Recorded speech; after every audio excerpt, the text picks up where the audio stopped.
Okay. I think that we could start with our third workshop. Thank you to everyone to be here.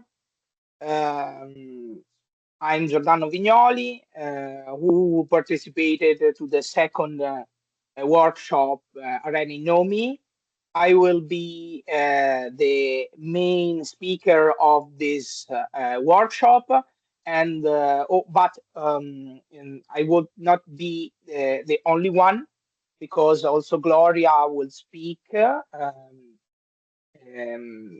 We will talk about practical needs, and when you will have to do a didactical activity with your students. First of all, we will continue the workshop that we started. That I started on Tuesday. Um, that was the on Tuesday we spoke about the FDM 3D printing, stereolithography, the differences, how you could, where and how you could have a STL models or 3D models to print. And so we saw different repositories that you could visit to download models and to buy models to download or free models. Then we spoke about the slicer. The slicer, just to as a bullet point, is the software you need to use to translate the STL extension file from G-code extension file, that is the file that the 3D printer will read, and that is the file sliced in layers that the 3D printer will read to produce a prototype, an object with plastic or resin. This afternoon, we will speak about the different parts of the 3D printer, just to understand that it's of a FDM 3D printer, so that works with melted plastic. And then I will show you a CAD that it's a computer-aided designing software. It's a free CAD. The name is Tinkercad. It's a software that is useful to let us and our students start with 3D modeling, because on Tuesday we said that we can download the files, but we could also produce files. So a CAD is the software that could allow us to produce files. Then Gloria will explain to you safety measures and problems that you could that you have to avoid when you have a didactical activity with your students. Then start. Let me start and let me show the presentation. Okay, I hope that you could see my presentation. Uh, First of all, as I told you, we will start from 3D printers component, in particular FDM 3D printers. This, as you could see, is a 3D printer, FDM 3D printer. It's an Lego Max. This has a bigger plate than usual. As we told on Tuesday, um, the plate is the place in which you will build the printer will build the object. So it depends from the dimension of the plate that uh, the dimension of the object that you could build. And this is the plastic filament that is is melted to produce our object, our prototype. As I already told you, FDM or SLA 3D printing in general, it's not um, a multiple object or um, um, a production or a structured production method because 3D printing it's longer than produce plastic object with a mold. Obviously, a mold is expensive when you have to produce a mold for multiple copies. So when you have to prototype or a single object to check if the physical condition that you need are good to produce a mold, or when you have to do personalized or lesser number of copies, 3D printing is perfect. In particular, in school, it's a perfect instrument because we don't have to produce multiple copies of the object that our student produce. You have to check if this they reached the target to produce a physical, correctly made object, an animal, and a shape that they designed. So we don't have to produce many of them, and it's perfect for this. But it's a long procedure. Um, Usually, a simple object could take 20, 30, 40 minutes to be produced, but more complex, hours, days. So it's an instrument that we have to plan, that we have to decide how to use and to plan it in our activities. We could start from the beginning. Um, I the, all the material you see in my presentation are in the toolkit that have been translated in the partner's language. So you will find the materials in the toolkit in your language, in your mother tongue. Um, but the presentation it's only in English, just to explain, because someone asked me, of the teacher asked me. But all the material are in the toolkit. Obviously, Kochani, jak coś już możesz. Ja już jestem na słuchawce. are explained very well because we did a very deep, explained and exhaustive toolkit for teachers. First of all, we will start with the extruder. Extruder is the mechanism that feeds and melts filament and has a cooled end and a hot end. The extruder is the part in which that you could find. I don't know if you see my sorry, just the arrow of them. I don't remember if. Mm, mm, mm, mm.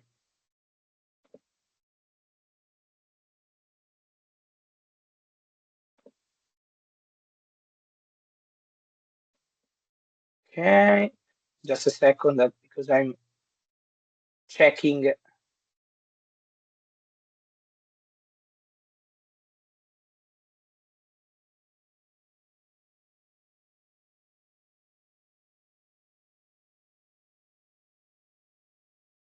Okay, I was just checking. Okay, the extruder is made of two parts. The first one is the cold end, in which the plastic filament enters and is pushed by a mechanism, an automatic mechanism that calculates from the G code file, so from the layers and from the project, how much plastic for second it has to put in the hot end. That it's the second part. This is the finish of the hot end. From here, the plastic, like you imagine that um, hot glue. It's a plastic, but the mechanism is the same that you use for hot glue sticks. It's pushed by the cold hand extruder into this part that it depends on the temperature depends on the plastic um, uh, polymer that you are using from for PLA that I advise you to use for teachers for teaching for your students. It melts the plastic at from 180 to 220. Then the ABS, that is the plastic made for Lego bricks, it goes up to 240. So this is hot. So this is Gloria will explain you that uh, this is a part to avoid to touch for your students and for you during the printing moments. So cold end, the filament goes in. Hot hand, the filament melts and pushed outside from different measure. It depends on the dimension of the hot hand. Okay, has a heater block because it's an electric component that heats the plastic to melt it because the procedure is to melt the plastic to produce layers after layers for the object. A temperature sensor to check if the temperature is too high or too low, to not coggle the nozzle that it's the hot end, and we will have give you advices also, and in the toolkit are present the advices to not coggle or to decoggle the nozzle, and the nozzle that is the metallic part on the hot end. So this is the main the structure, the part that you will see melting the plastic. But and as I told, the nozzle is the part in which the melted plastic will pass, and the dimension of the nozzle, in particular the diameter, affects print resolution and speeds. More thinner the the hole of the nozzle, more uh, precise will be the object, more wide the hole of the nozzle, more fast will be the printing. And we could decide if changing the nozzle or the modifying the printing parameters that we saw in the slicer. Stepper motors are motors that gives the movement of the extruder and move it in on three axes. They are called steppers because they do it step by step. Um, like the motors that you used to find in the old uh, paper printers. I mean, if you remember, the old printers did a noise typical, like something was clacking. This is the stepper because it rotates to move the axis of a particular and always equal distance that it's called a step. So one step to move for tot millimeters, so two steps for the double one. So it's more precise and it's typical of the 3D printers.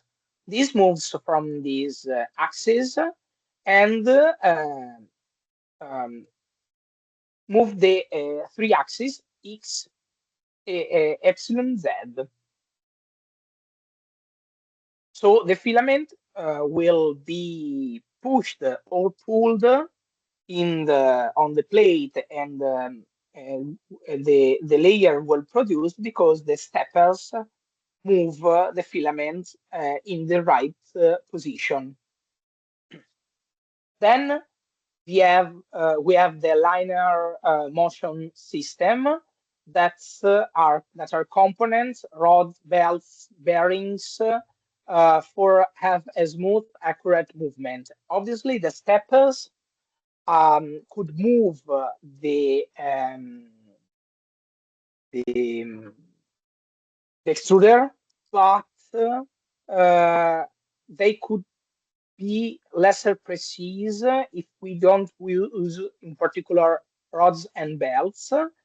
Um, when we keep in line the steppers with this structure, with these components, the object will be more precise. Then we have end stops that are sensors that establish the home position for each axis. When we um, prepare our printers to start printing, we need to decide the home position. That is the position of the 0, 0, 0 axis for each axis. Uh, and, and this is fundamental because we have to decide in which part of the built-in plate we have to put and to construct the object. And we have to decide with the slicer. But if this end stops doesn't work correctly, the axis will be not correctly or in a precise way um,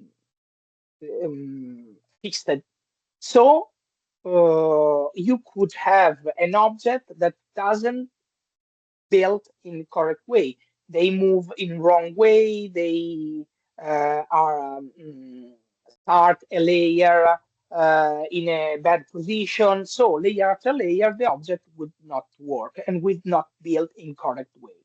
And stops are sensor that when the steppers uh, reach the end of the plate of the bit plate, will send an information to the brain that it's a microcontroller.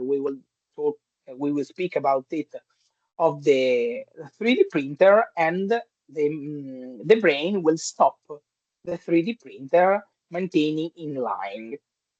Sorry. Then we have the control board. Control board is the brain. The brain is a microcontroller that is a computer that its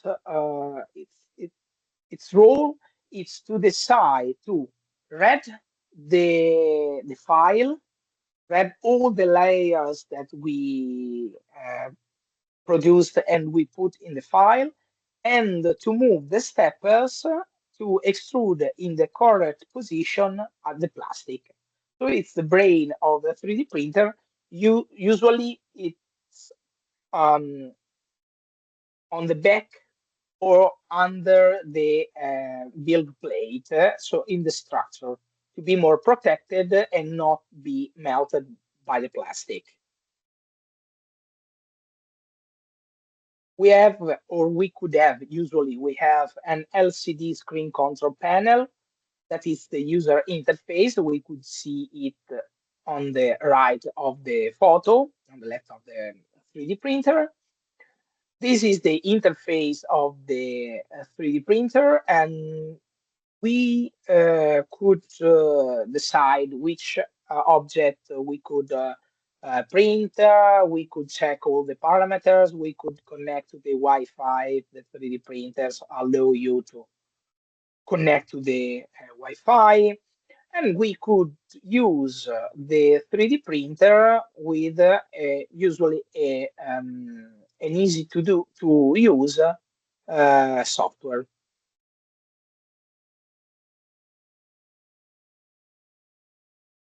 Then we have, and we saw in the previous photo, on the top uh, of the 3D printer, but sometimes it's on the left, on the right.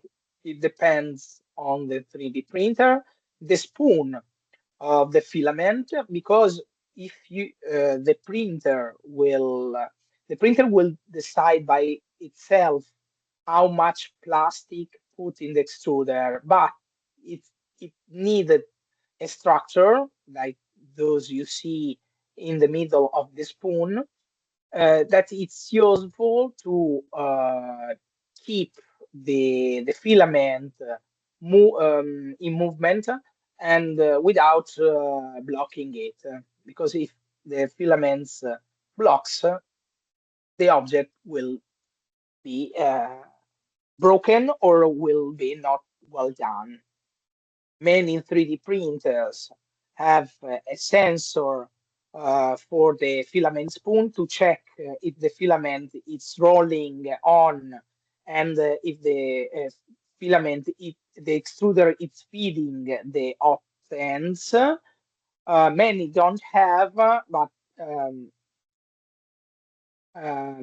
if you have a sensor that send you a message on the application, because there are printers that have a Wi-Fi application for the computer or for smart objects, smart devices.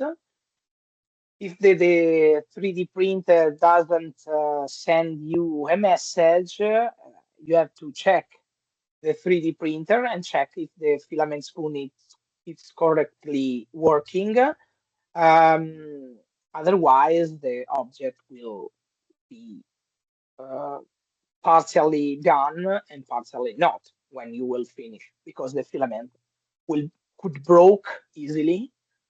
In particular, if you use PLA that um, have problems with humidity, air humidity, and could broke easy in easier way than ABS. Then we have the cooling fans. The fans in the photo, you could not see them because are in the back of the extruder. The fans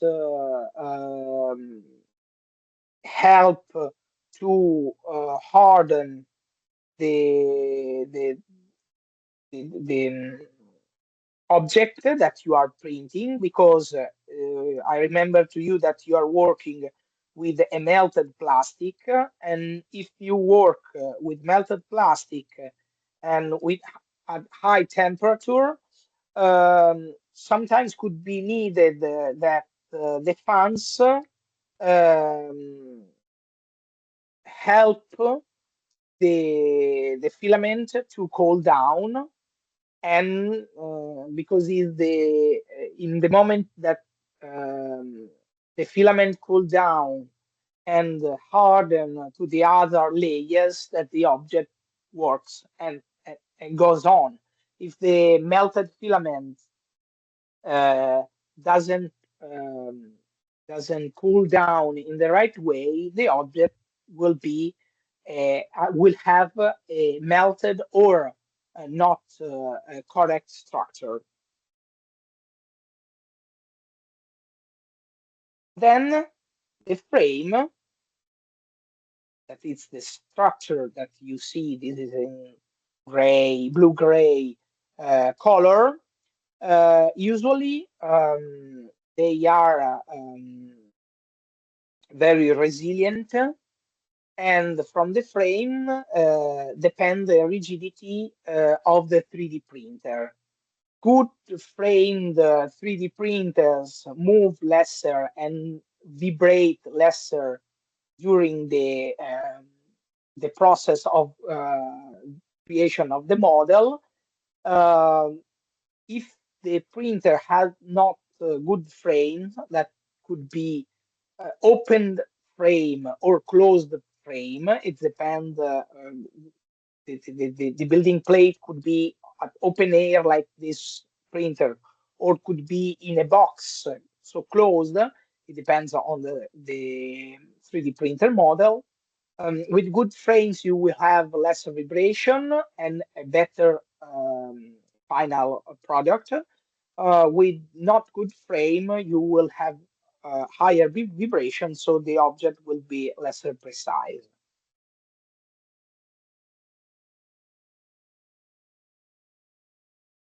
Obviously, 3D printing, it's a process that all the um, mm, technical and technological processes could give problems or could have problems. In particular, 3D printers are have been built for makers, so people that enjoy solve problems, and just because first users of 3D printers were passionate makers that enjoyed also problems to solve.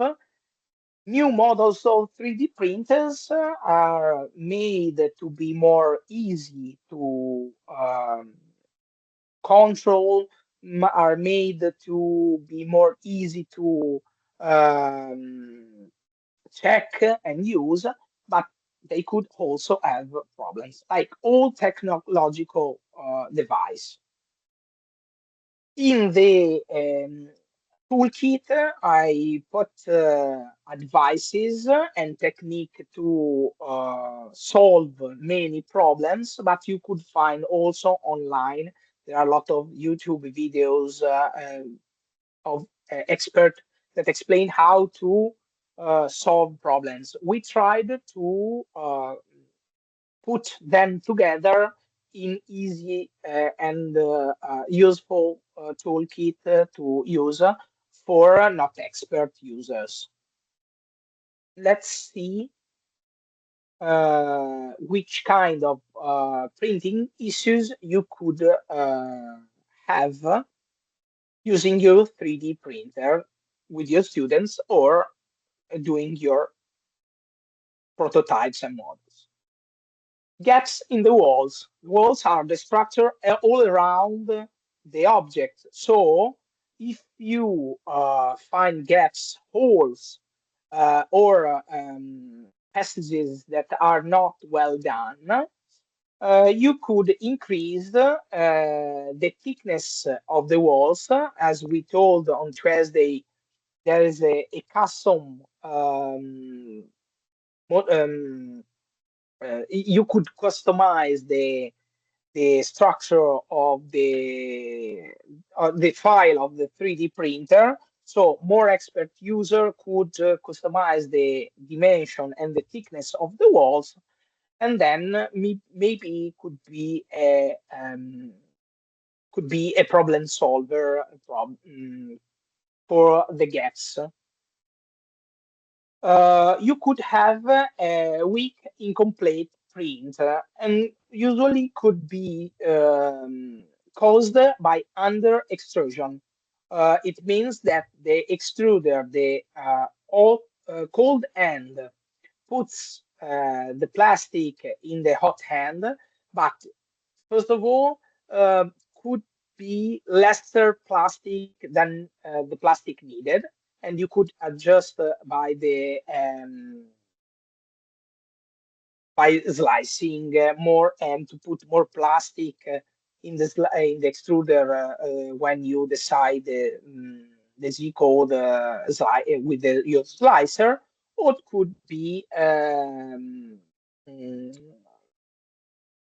the coggle nozzle that we will speak about it later. We could have a print failure overhang collapse. Um, as we told on Tuesday, we spoke about supports. Support are the structure that help the points that are more overhangs than 45 degrees um, to don't fall on the build plate when you, just to be more clear and to explain, when you have a structure like a door that has that have overhang that is more than 45 degrees, the plastic, when melted, will fall down. So you have to put structure and you have to put with the slicer. So uh, if the structure collapse, usually it's by a missing supports, and you could generate automatically with the slicer, or during the slicing when you decide how to slice the software, you could put manually the support. It's advanced. It's an advanced operation, but it's possible to do. You don't have just to produce automatically the the support. But without support, some some structures will fall down, and it's normal because the gravity will capture the plastic melted and let it fall down.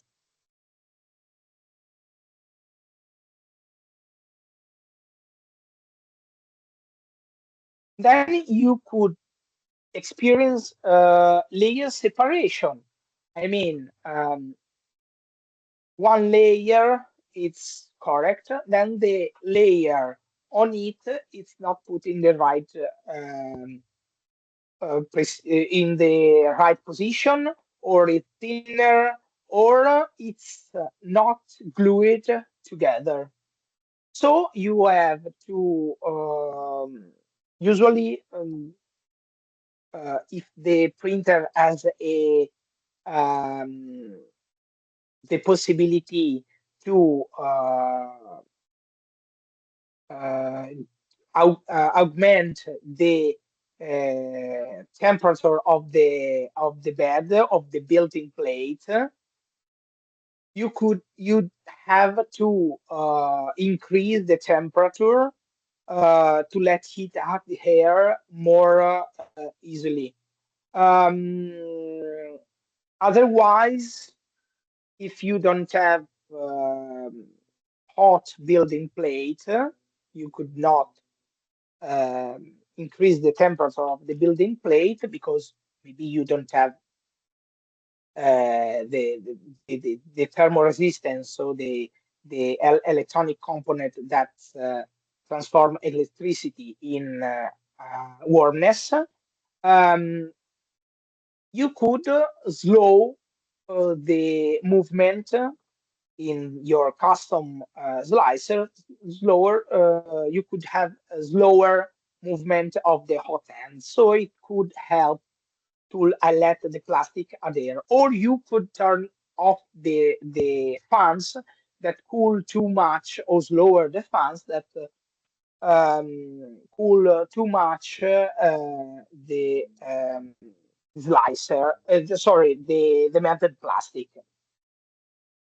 Then the main problem in a 3D printer is that sometimes, not always, but sometimes, in particular, if you print, if you use the printer not so often, um, the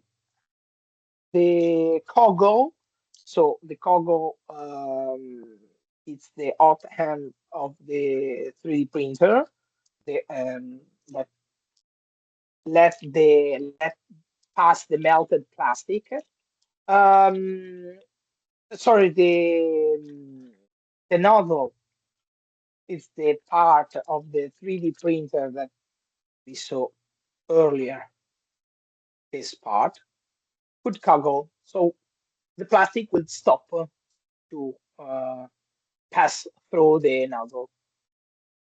It's the most common problem with 3D printer with FDM. Usually, if you don't use it often, uh, so my advice is, if you don't use the 3D, will not use the 3D printer for a long time, to take the take off the filament and from the extruder, to limit the possibility to coggle the nozzle, because the melted plastic, if the plastic of the filament that has not melted or has partially melted, could deteriorate with humidity and could coggle the nozzle. Then, if it coggle, you could understand that it's the nozzle, because the printer extrudes inconsistently. It means that the plastic cold hands put the plastic in the nozzle, but the plastic doesn't go out. In particular, you will each patchy lay. Sorry, you will hear clicking noises. Click, click, click, click, click. This is a coggle nozzle typical sound. Or the printer produces patchy layers that are not well produced. So it means that it's not extruding the right quantity of plastic. And the advice that I already gave you is that to keep the filament performing at its best, you have to store it properly. Um, in particular, for ABS, you have to store it in a box, or not something not in contact with the humid air and so on. But for PLA, this is fundamental, and you have to store it in closed bags. If you could take away the air inside, it's perfect, because the humidity is a killer for PRA. If you use something, a filament after years or months, that it's outside from plastic bags and in contact with humid air, it will break in the 9% of the situations. Okay. Any question at the moment? we saw the structure, we saw the components of the 3D printers. I gave you advices with the most common printing issues. As I told you in the toolkit, you will find in more explained in better ways. Just to the workshop are useful to know what's in the toolkit.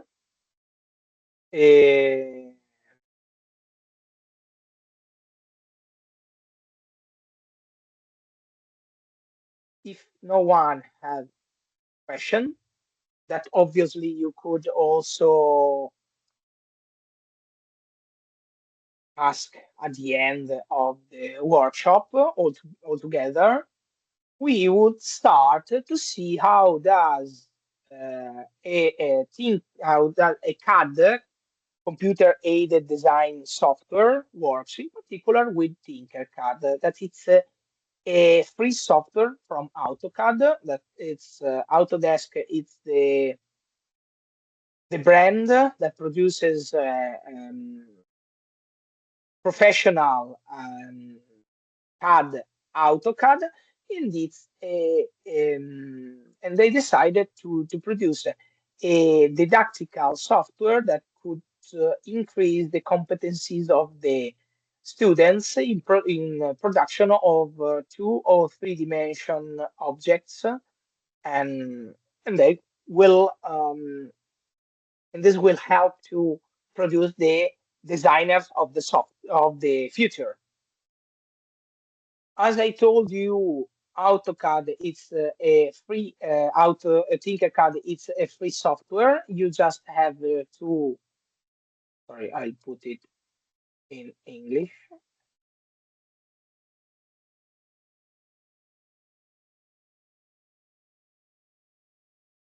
You just have to log in. If you as a teacher you have to choose teacher. Students with lesson codes or students accounts are different kind of users, because when you use Tinkercad as a teacher, you could provide to use to students doing a lesson or a virtual classroom their accounts.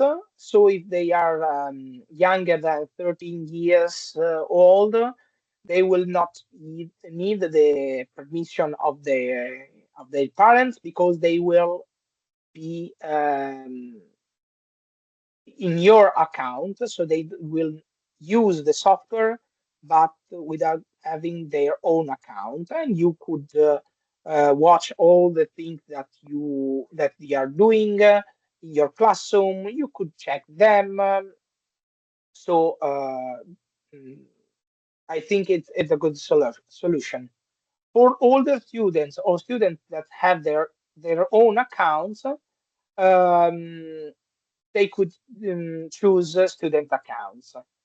We, as a teacher, we could sign in with Google, Apple, I think also with Microsoft, or you could sign in with your email.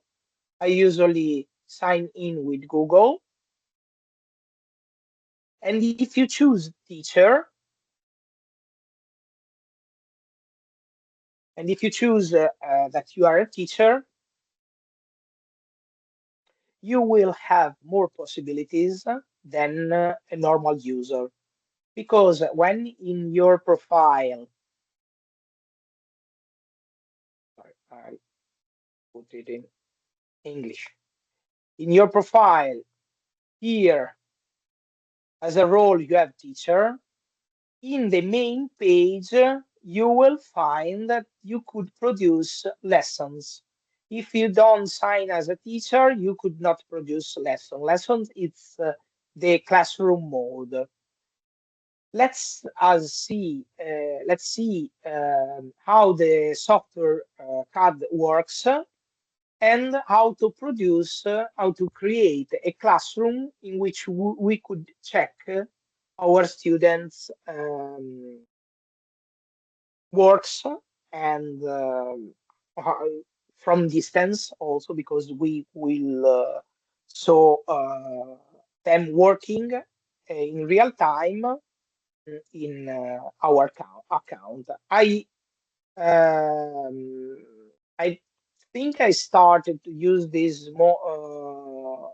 modality uh, during COVID in distance learning, and was nice to check all the work done by my students in real time. I could check if they were working errors, and I could explain to them how and help them to produce the target object um, of the lesson. Then let's see. When we decide to create a new object, we could also use Tinkercad for as a simulator for microcontrollers or use code blocks, but we will produce a 3D project.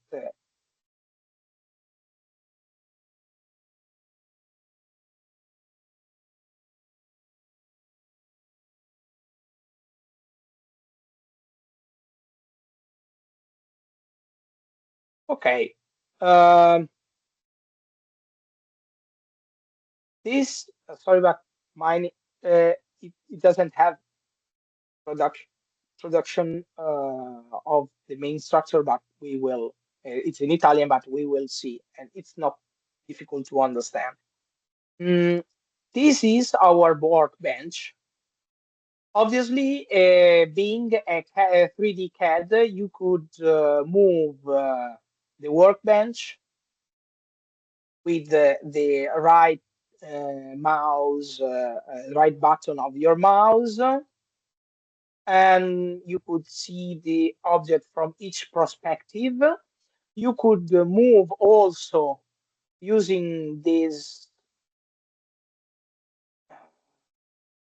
cubic uh, joystick to decide the perspective in which you will see the object. With clicking initial with view, the home, you will see in the same position that in which you started. We could see just the object we will see. Zooming in, zooming out, and switching to flat, to two-dimension vision.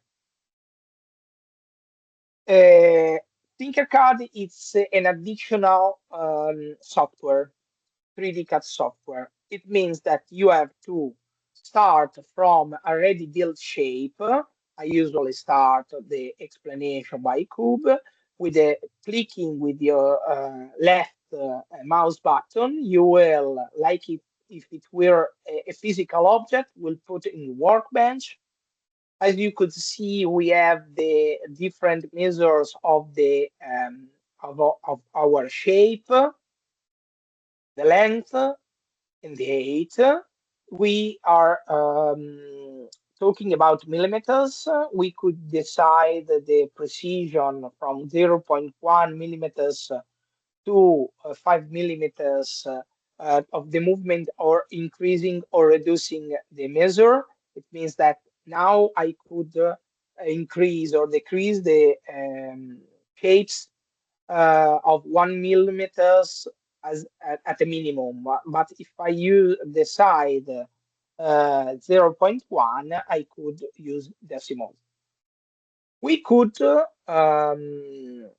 modify it in different ways. When I click on my shape, in particular on my cube, you see that these little squares, white and black ones appears. Uh, with white squares, you could modify it, pulling or stretching it, and all the faces of the cube will move, all the part connected to this little square. When I use the black one, only one face will modify. I could also modify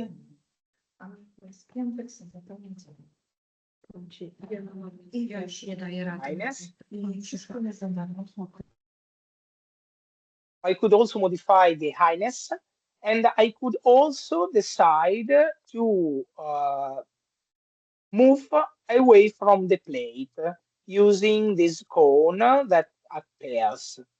I could also decide to rotate the object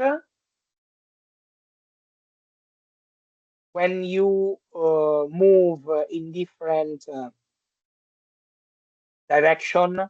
There appears these arrows that allow you to rotate on one of the three axes, and you could also modify it, not just stretching or trying to find the right dimension, but you could also click on this white text, the square, and you could write the amount of millimeters in which you would um, uh, enlarge or reduce the shape. You could also do the same for the distance from the building plate. I just want 20 millimeters, so I could move it. As you see, you see the shadow, the projection of the shape on the built-in plate, and it's fundamental because the perspective you will have when you will put other objects will sometimes um, uh, be easier to understand watching the projection, so the shadow of the object. Because when I want to produce a more complex shape, I just have to put another object in this, like this cylinder, and put it near or inside the object I already built. Selecting together with the mouse and the shift arrow, I could unite them, letting it become a just one object. If I want to separate, ungroup them, I just could click on the button, or I could, if I make a mistake, cancel uh, the last command.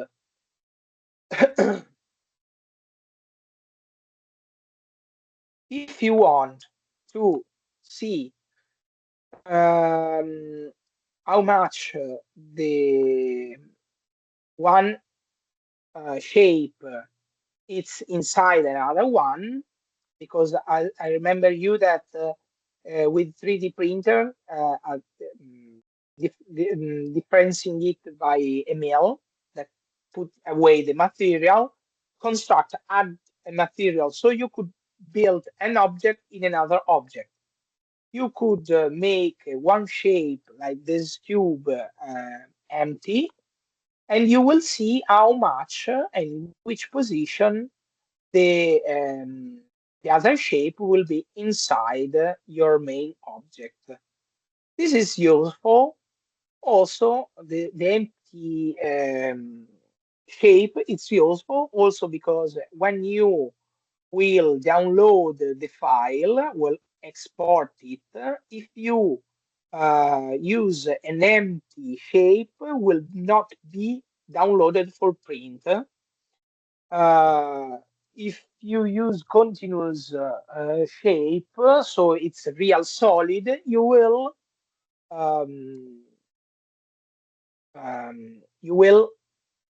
download it, export it, and the 3D printer will build it in plastic. Let me just show you another thing.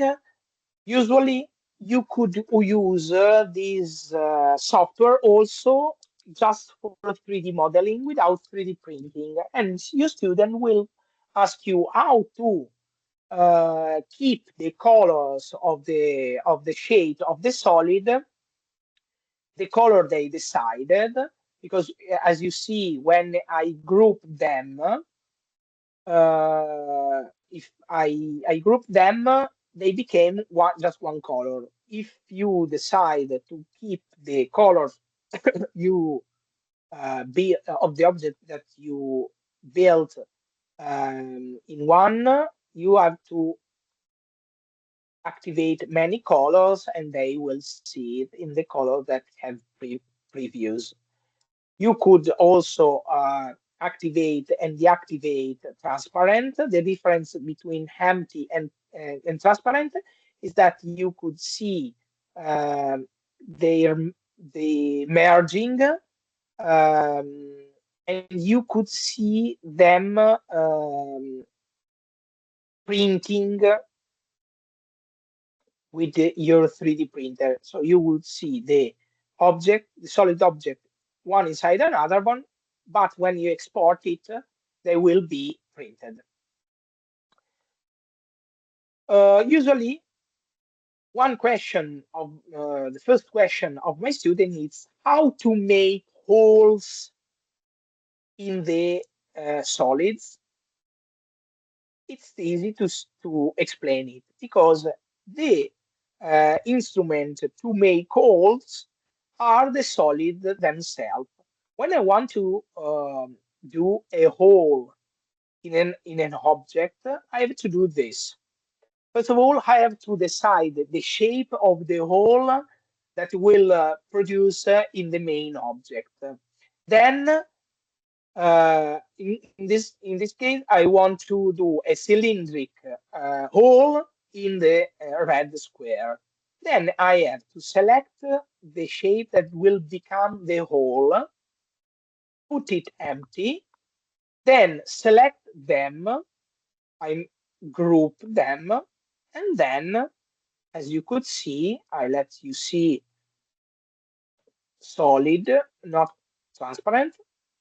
The cylinder became a hole inside the square.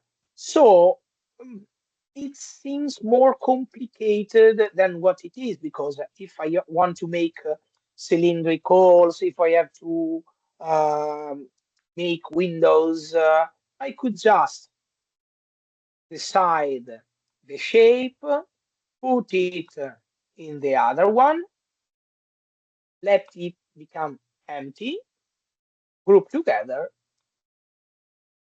and then our house has a window or a door. So it's more easy than what it seems and is intuitive.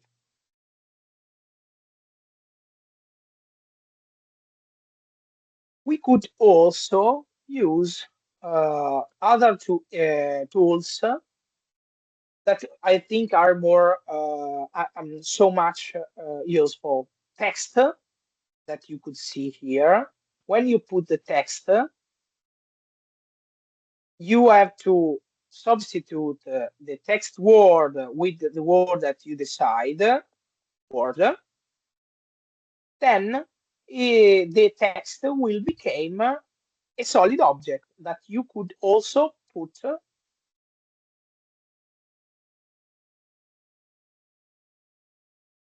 in the other ones and produce a more complex solid.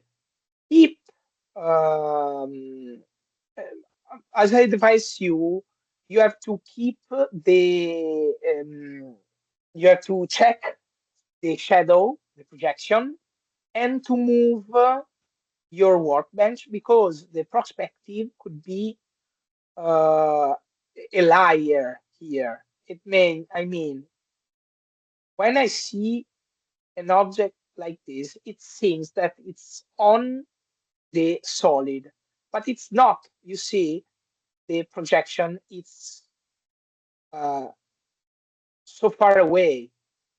So on the first, sometimes the first structures that our students and we will build will be made for far objects, and we have to check them moving around. If you want to do a so complex structure or shape, and you could not find the right shapes, you have a lot of shapes, letters and numbers, creatures, vehicles, structures and views, hardware. You have a lot of them. So you could also decide to use a ready built structure. Or if it's too complex, you could use Scribble. That is the tool that is under the square. Scribble make you produce freehand draw and transform it in a solid form, in a solid shape. You could modify it.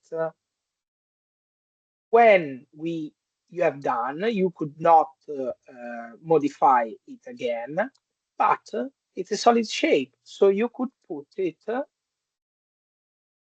in your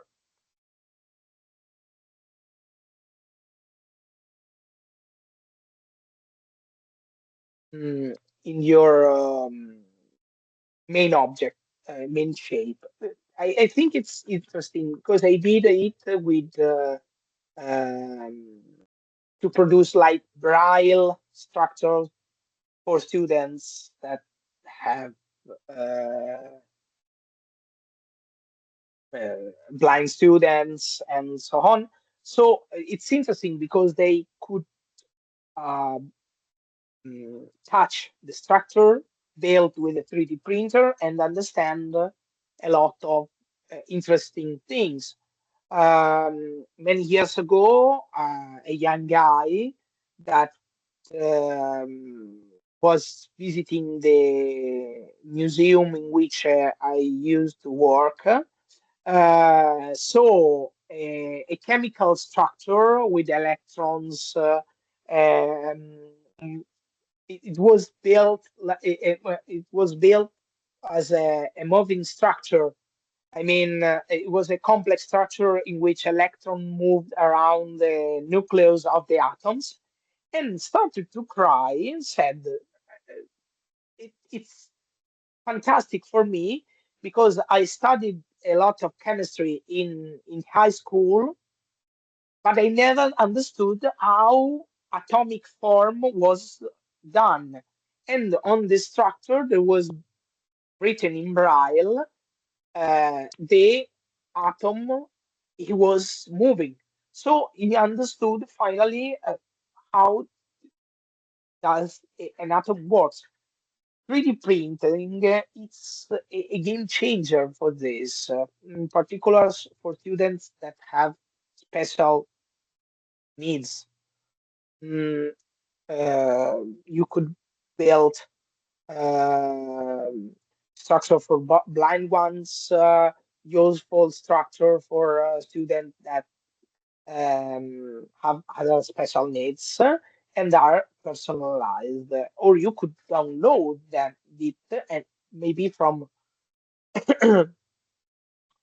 sites that are specialized in building this kind of structure.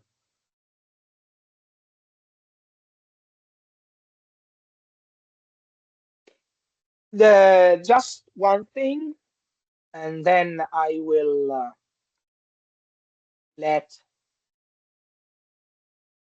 Gloria explain you about safety in using 3D printing. When you want to put one object on another one, you could use two methods. The first one, you could decide, you could check the distance of the object from the plate, then put it on the one on the top of the other one. I mean, the square is 40 millimeters high. This I could put it 40 millimeters, then I could put it on the shape, and it's maybe it's not so precise, but it's easy. Or otherwise, I could use this tool, align. I have to select both with the shift and clicking on both. You see the shape, the projection is is of the two objects, of the two shapes. Then I could align them. These points will appear, and you see, not clicking but just moving on them, you could see how they will move to um, align one to other to each other one. If I move, I use the right one in this way, that because I click, the main will be the main object will be the square, and the second the cylinder, so the cylinder will align to square. If I use this one, clicking on the square on the cylinder, the main object will be the cylinder, and the square will adapt to the cylinder. So I will align them. If you do a more precise construction, or object could be more easy to align. Okay, I think that I gave you a lot of informations and of uh, I advices that you could find in the toolkit, and in the toolkit and in the videos that we produced, we you will find also how to use this tool and the slicer. So this lesson was an appetizer for videos and the toolkit. All the question you could have now, I will explain. Then you could find more information in the toolkit and in the videos that we put in the platform. Gloria, can you hear Yeah. me? Yeah. Thanks a Okay. lot, Giordano, for your nice introduction to Tinkercad and 3D printing. I will now move on to showing you or introducing to you some safety measures. Wait. So I think this should be fine, correct? Yeah, why do we want to create a safe 3D printing environment? Basically, it is crucial for the effective teaching and also responsible classroom management. It moreover also fosters the awareness and accountability of the students, so they know what they are doing and feel confident with it. Um, and then obviously also prepares them for example, future STEM workspaces. You can also involve your students in the safety measures, for example, by appointing student roles such as a safety monitor or equipment steward, that helps you in keeping an eye on all the safety measures and if they are being upheld or not. And it also teaches them responsibility and enhances the quality of learning, and also reduces the likelihood of incidents. Yeah, so when you set up your 3D printers in your classroom, there are a few conditions that you should meet. For example, the printers should always be placed on a stable surface, for example, a desk with rubber feet, because when they are moving, like when they are printing, the printers start to move, and there will be some shock that needs to be absorbed. Especially if you have several printers on one table, they can influence each other by, for example, printing very large pieces or a lot of infill that has a lot of small movements, which can lead the tables or the other printers to shake.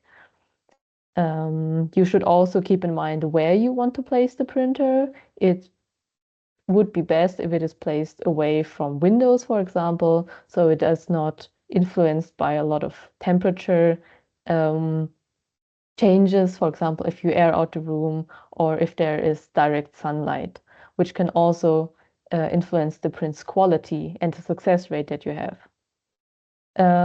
If you want to go like a step further, you can also use printer cases. They are very good to protect, for one, the printers. You can also lock them if you want to only allow supervised use. And it's great for maintaining the temperature inside, which is especially useful if you print filaments such as PETG, which need a higher temperature.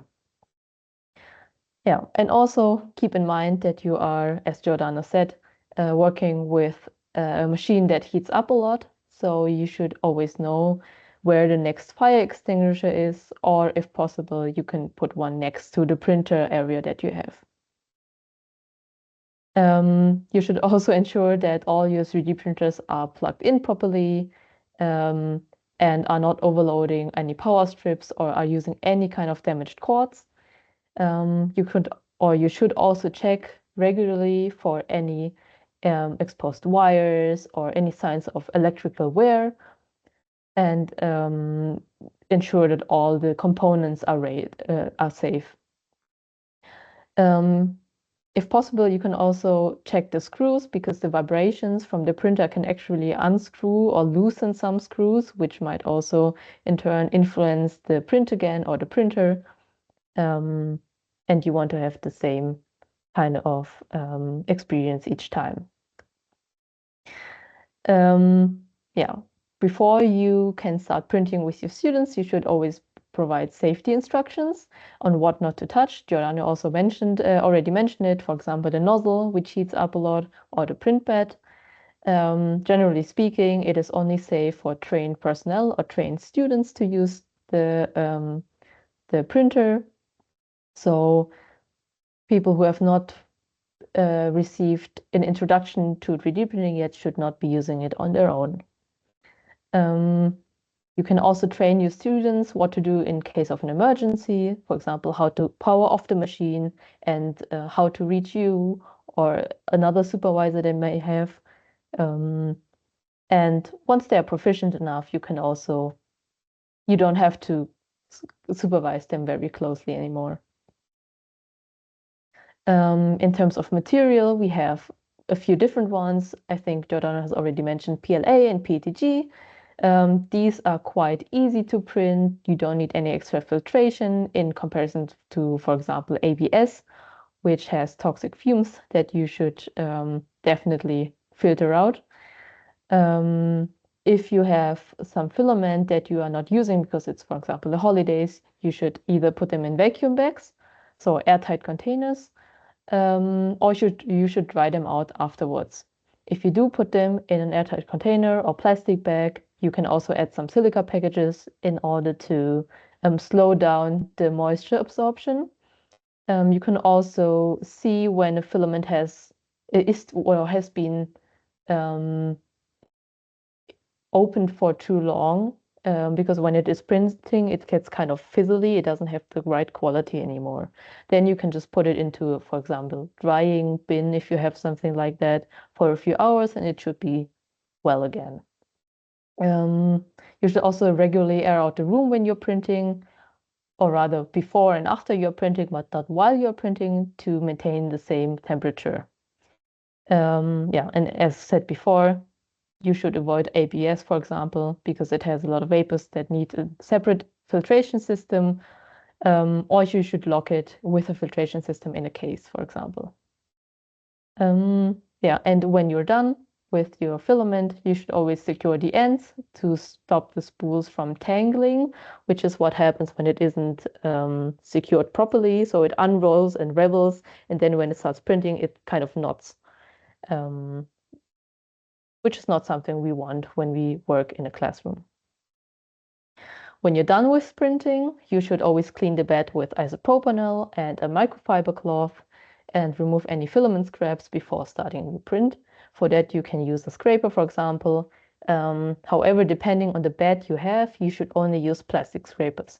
For example, some printers have glass beds, which is more resistant, obviously, than, for example, a print bed with coating, where you could where you could damage the print coating with a metal scraper. Some tools you should have at hand for maintenance are wire cutters, needle nose pliers, an Allen key or screwdrivers, depending on your machines, and an acupuncture needle so you can unclog the nozzles if necessary. So to summarize a bit, when 3D printing, we have a few sources of danger. For example, the heat. The nozzle heats up to 250 degrees when you're printing with PETG, for example, and the print bed to around 80 degrees. So you should never touch the nozzle or the print bed while the machine is running. And the print bed can only be touched at around 50 degrees or less, so you're safe when you're taking off your print. The printer also has a lot of moving parts, so there are a lot of motors, belts, and fans. John already gave us an oversight. Some also have magnetic beds, which can snap when you put them down or take them off. So your fingers, your hair, or your clothes could be caught. Therefore, you should not touch or bend into the machines to take a closer look, because the movement sequences are unpredictable and you might get hit by the printhead. Then, as previously mentioned, we also have the fumes and particles. So some filaments, for example, ABS, release organic compounds or very fine particles. Breathing them in can irritate your lungs or generally be hazardous to your health. So you should only print safe filaments or use a flotation system. From time to time, it can happen that you have very long prints, very big prints. And in that case, you shouldn't leave them unattended for too long, especially in the first few layers and minutes. You should always keep an eye on them. Not only can it lead to fire hazard, if it is overheating or if the filament is being caught somewhere and it's catching fire, but it can also lead to a very big blob, which is when your print is being detached from the print bed and is being dragged around by the nozzle. So all the filament gets caught basically in one big mass, which can go into the printhead and would need more maintenance. Oops. Then when you're doing some maintenance or when you're working with the printer generally, you might have some sharp tools for cutting the filament, such as the side cutters, or for removing the prints or handling any support material when you're ripping off it off of your print. So you could potentially be cut or being punctured. So always cut away from your body when you're using, for example, a knife, and only and use tools when required, and only use them how they are supposed to be used. Then we also have digital risk. So when you're downloading an STL file from a website, for example, you should always check beforehand if it is even printable. So if a print would succeed when you just download it and print it, or if you need to make some changes in the file, for example, and you should only download from trustworthy websites. Then we have, so to summarize, we have some safety rules. You should always wait until the printer and the objects have cooled down, and always use the tools when necessary, not your bare hands, if you can avoid it. And if anything smokes, sparks, or if there's an unusual smell or like a burnt smell, you should stop the print immediately, and also keep the workstation clean and organized so you don't accidentally create any hazards for yourself. Hmm?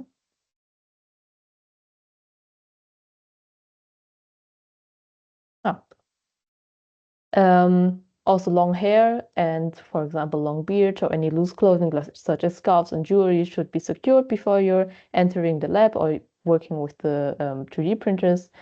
And there should be no food, drinks, or any personal items next or near the printer, as well as you should always wear protective equipment when needed, such as gloves or glasses. And for resin, for example, you always need to handle the cleaning products with gloves and dispose the material that you have used in designated bins. Generally speaking, resin, which is used in SLA printing, is very sticky and harmful to your health and can also lead to allergic reactions, which is why you need more safety features, for example, a ventilation system, goggles, because you generally also have a lot of isopropanol involved in resin printing, and gloves. In our facility, for example, we even use a separate lockable room just for those kind of 3D printings. Yeah, these are the general rules you should keep in mind when you're 3D printing. Yeah, if you have any questions, please let me know. Yeah, do you have anything to add, Giordano? Or is that fine? I think that we could, as you already asked, we could ask to them if they have any question. We wait a few minutes.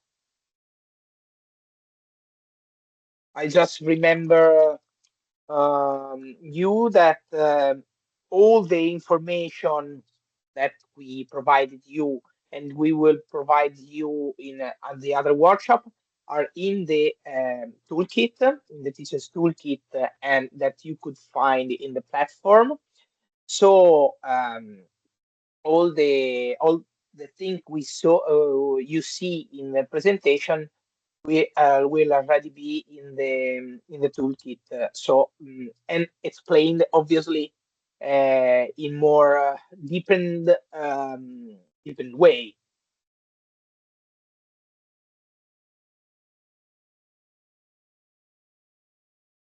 Okay.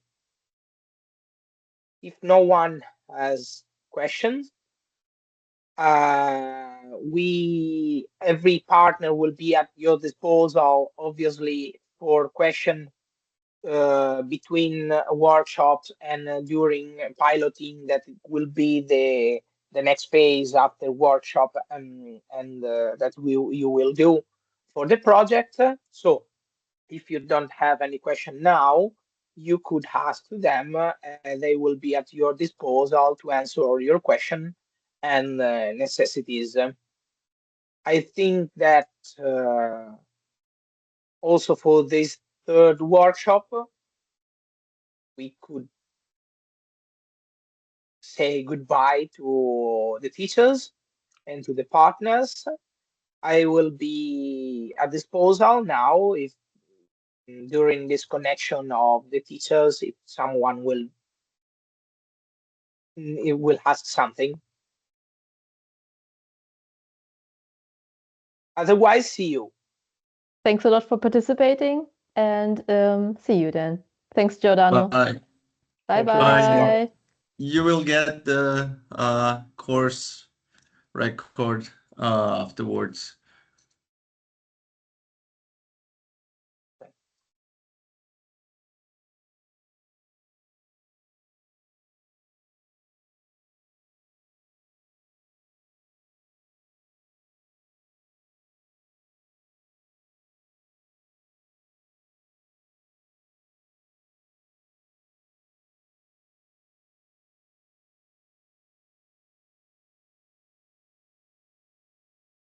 Okay. Thank you, Benjamin. See you to the next workshop. See you. See you. Bye bye. Bye bye.